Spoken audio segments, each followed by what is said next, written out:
Welcome students, 6th class में आपका स्वागत है। इससे पहले आप प्राइमरी में थे, अब आप सेकेंडरी में आ गए हैं और जो आपका पढ़ाई का लेवल है वो एक थोड़ा अलग हो गया, चेंज हो जाएगा और उसी में ही ईवीएस से साइंस में ट्रांजिट करना आपको बहुत ही मज़ेदार लगेगा।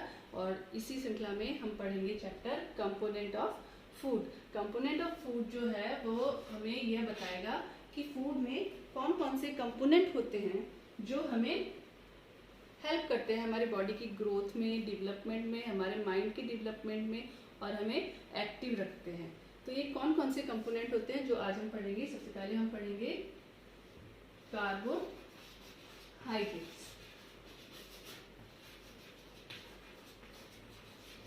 कार्बोहाइड्रेट्स हम पढ़ने वाले हैं। इससे पहले हम जानेंगे कि हम खाते क्या हैं, व्हाट फूड वी ईट। हम क्या खाते हैं आम जीवन में। हम खाते हैं chapati, dal, rice, curd and salad also, fibre also. तो ये सारा जो फूड है अवेलेबल जो हम घर में खाते हैं, इनमें कार्बोहाइड्रेट्स कौन कौन से फूड आइटम्स में होता है ये भी हम जानेंगे। सबसे पहले कार्बोहाइड्रेट्स हमें क्या प्रदान करता है। We get energy from carbohydrates. Carbohydrates are energy giving food. क्या है ये? Energy giving food. Energy giving food है, हमें एनर्जी देते हैं। ग्लूकोज है, माल्टोज है, सुक्रोज है, ये सारे जो हैं ये कार्बोहाइड्रेट्स के ही पार्ट हैं और हमें ये बताते हैं कि हमें कार्बोहाइड्रेट्स को अलग अलग रूप में हम खाते हैं। फ्रूट शुगर जो है, जितने भी फ्रूट्स हैं उनमें कार्बोहाइड्रेट्स होता है और हमें एनर्जी देता है। आपने देखा है कि कोई बच्चा बीमार है या कोई पेशेंट है, उनको ग्लूकोज चढ़ाया जाता है, ड्रिप लगाई जाती है, वेन्स के थ्रू उनको ड्रिप लगाई जाती है। क्यों? क्योंकि ग्लूकोज हमें इंस्टेंट एनर्जी देता है। हम बाहर से धूप में से आते हैं या फिर कोई रेस में या स्पोर्ट्स गेम खेल के क्या करते हैं, हम स्पोर्ट्स को करके ग्लूकोज पीते हैं, ग्लूकोज का पानी पीते हैं, जूस पीते हैं, तो वो हमें एनर्जी देते हैं। Because carbohydrates are also called energy giving food. कौन कौन से फूड आइटम्स हैं जिनमें कार्बोहाइड्रेट्स होता है। तो जो हम कार्बोहाइड्रेट्स वाले हम फूड आइटम कह सकते हैं, स्वीट पोटैटो, पोटैटो, राइस हो सकते हैं, राइस, पोटैटो,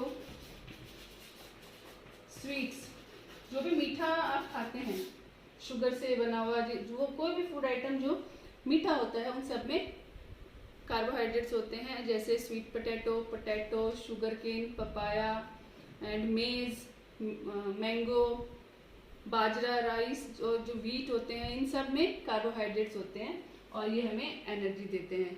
और अब हम पढ़ते हैं फैट।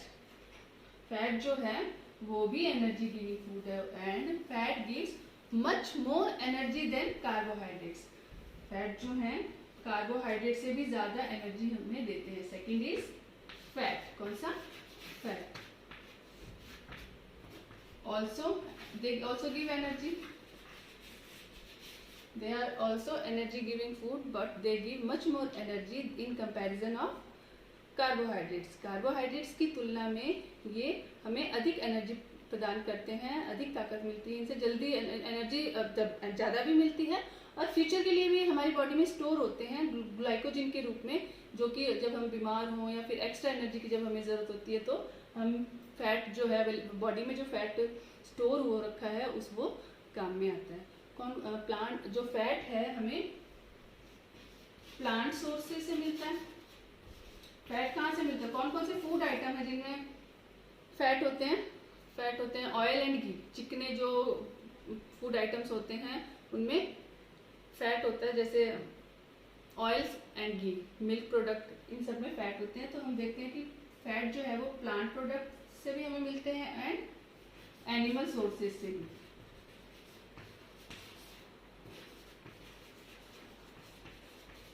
ठीक है। प्लांट सोर्सेज कौन से हुए? मोस्टली जो ऑयल होते हैं वो प्लांट सोर्सेज होते हैं। All the oils we are taking in as a diet are obtain from plant.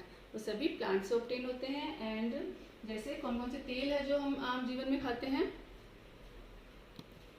Mustard oil, sesame oil, coconut oil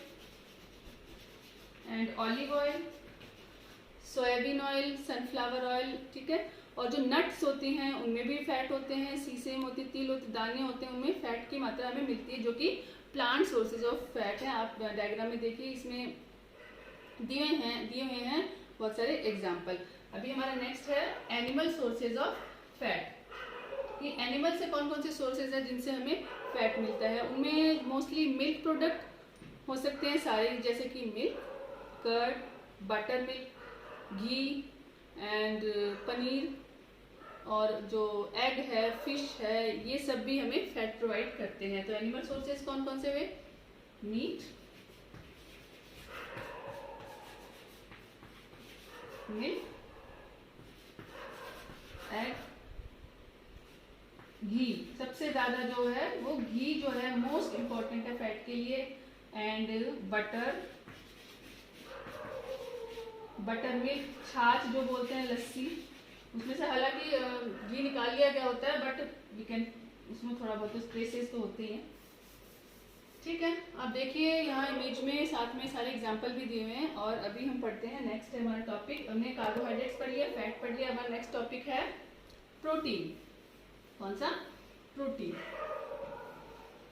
carbohydrate जो है वो तो हो गए एनर्जी गिविंग, फैट भी एनर्जी गिविंग, और प्रोटीन क्या होंगे? Body building. क्या होते हैं? प्रोटीन्स आर कॉल्ड बॉडी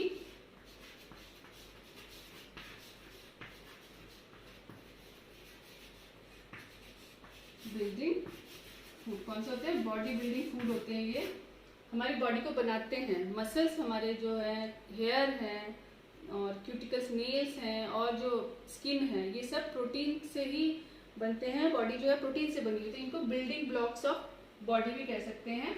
क्या कह सकते हैं? Building blocks. Proteins are body building food और building blocks of our body. कौन कौन से एग्जाम्पल है? प्रोटीन भी फैट के जैसे हमें animal sources and plant sources से मिलते हैं। पहले हम पढ़ेंगे animal, some plant sources.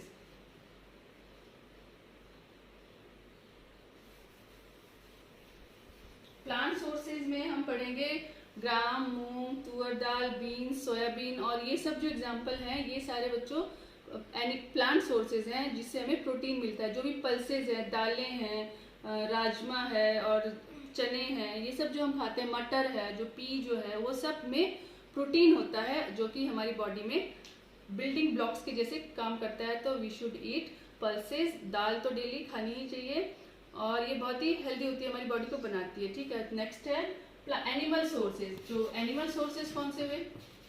Animal sources जो है again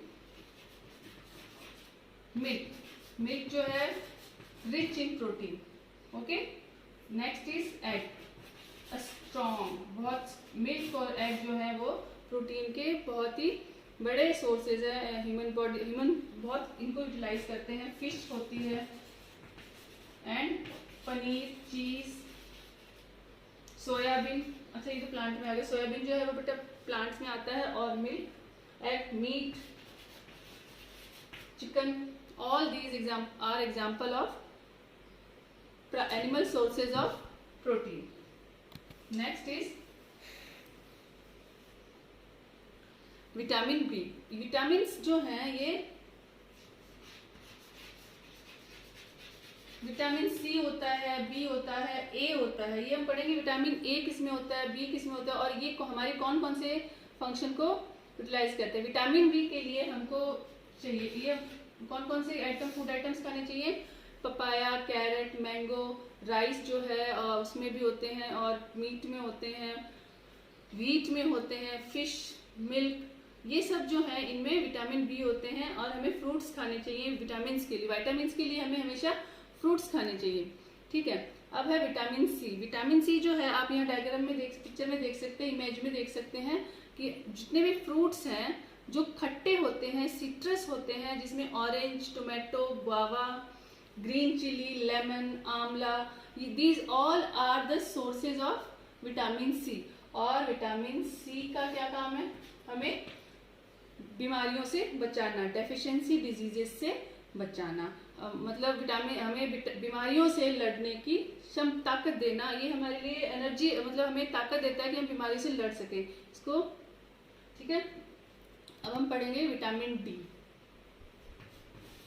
vitamin D R present, वैसे तो ये हड्डियों के लिए, कैल्शियम के लिए होते हैं, जिसमें fish, milk, egg, meat and butter, ये सारे all the are the sources of vitamin D. And next is iodine, some sources of iodine. Iodine जो है वो सी फूड में, आयोडीन एक मिनरल है जो कि हमें सी फूड्स में और सॉल्ट में, सुनते हैं ना, इस नमक में आयोडीन भी है। तो जिंजर है, ginger and sea food and salt. Ginger भी बहुत बड़ा सोर्स है, आप यहाँ देखिए, these are example of vitamin iodine, it is mineral. Next is phosphorus. Phosphorus केले में होता है। फॉस्फोरस जो है वो भी एक मिनरल है जो हमारी बॉडी के लिए और हड्डियों के लिए स्पेशली काफी रिक्वायर्ड है, जिसमें मिल्क, बनाना, व्हीट, राइस, ये सारे, ब्राउन राइस, ये सब these are the sources of phosphorus for our, these are very important for us and they contain phosphorus. Now iron, iron मतलब लोहा। आयरन जो है ये है तो वही लोहा, पर इसका रूप अलग होता है। आयरन जो है हमारे ब्लड के लिए हीमोग्लोबिन बनने में हेल्प करता है, और इसलिए हमें ग्रीन लीफी वेजिटेबल्स खानी चाहिए, जिसमें एप्पल, स्पिनच, पियर और जितने भी हरी सब्जियां हैं और फल हैं, केला है, इन सब में आयरन की पर्याप्त मात्रा होती है। काले चने, ब्लैक ग्राम जो है उनमें आयरन के वो रिच सोर्सेज है। ठीक है, और अब पढ़ते हैं कैल्शियम।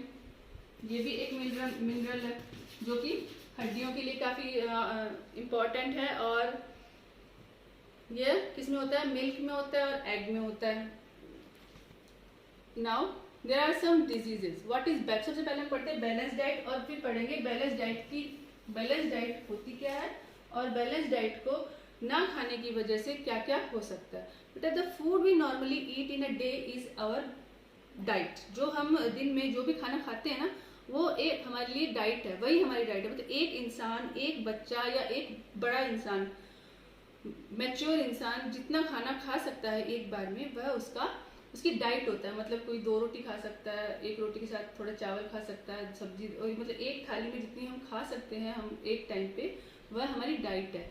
तो बट इसका मतलब ये नहीं कि हम कुछ भी खा लें और वो डाइट तो हो गई हमारी, बट वो बैलेंस्ड नहीं हुई हमारे लिए। हमने पिज्जा बर्गर खाया तो वह क्या हुआ?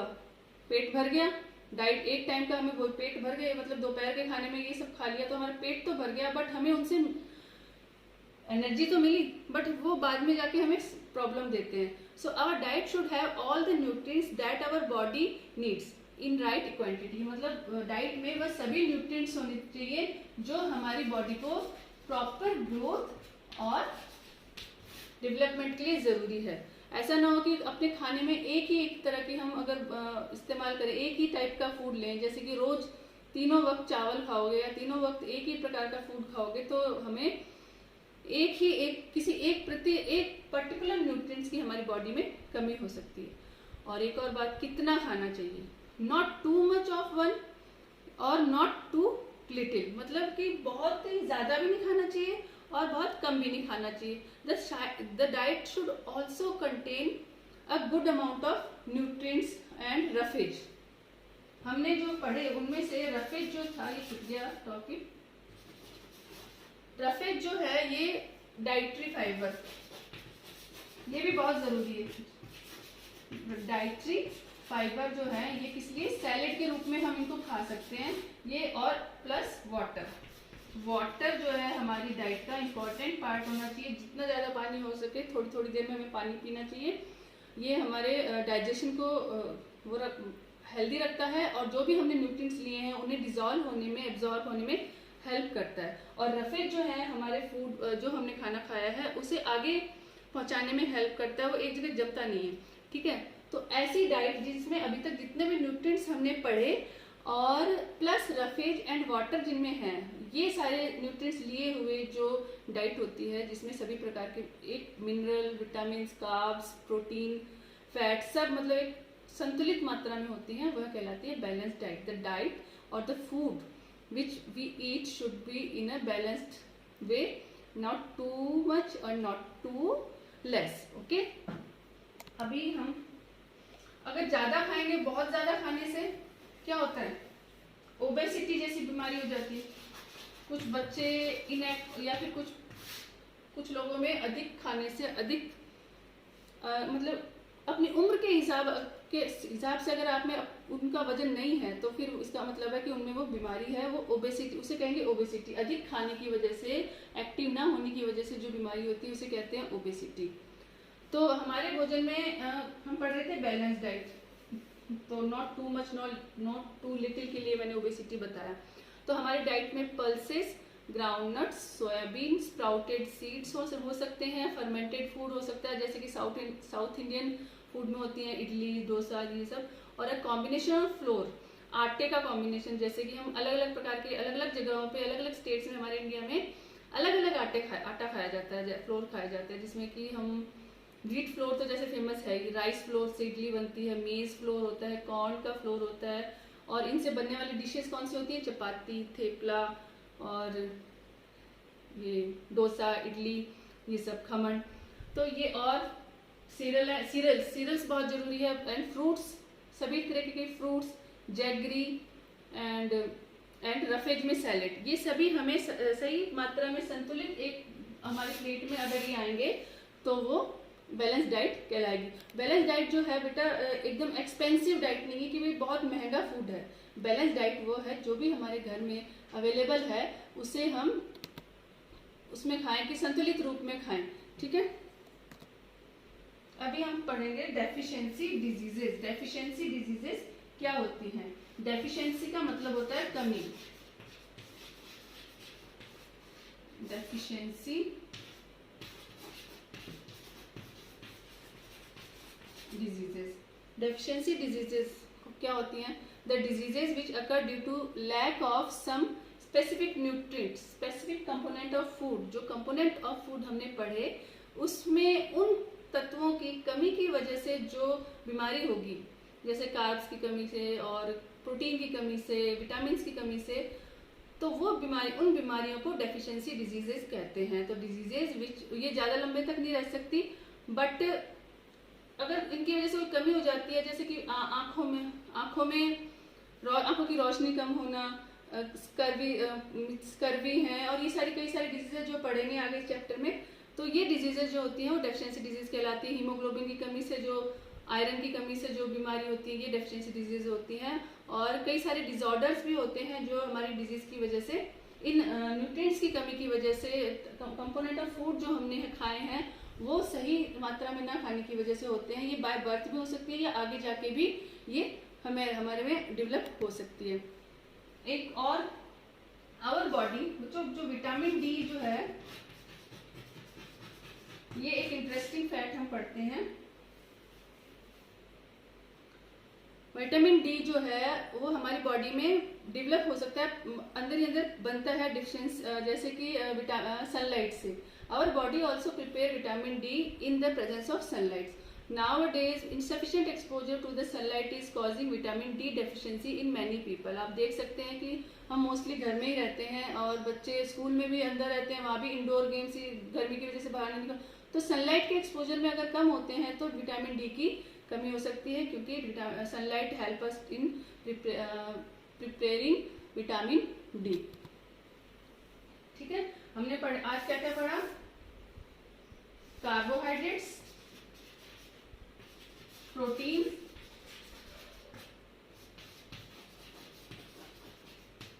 Fat, minerals, vitamins, dietary fibre. ठीक है, तो आज के लिए इतना ही काफ़ी है। थैंक यू बच्चों, चैप्टर को रिवाइज करना और वीडियो को देखना। Thank you.